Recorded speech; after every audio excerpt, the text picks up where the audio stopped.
ఒక తోటలో ఒక కొమ్మలో ఒక పువ్వు పూసింది.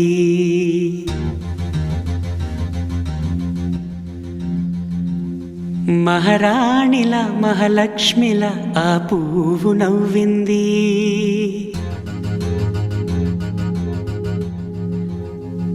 అలాగే నవ్వుతూ ఉండాలని,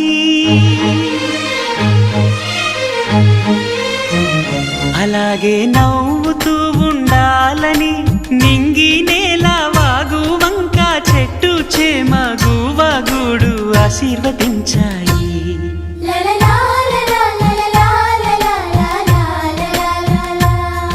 ఒక తోటలో ఒక కొమ్మలో ఒక పువ్వు పూసింది. మహారాణిలా మహాలక్ష్మిలా ఆ పువ్వు నవ్వింది.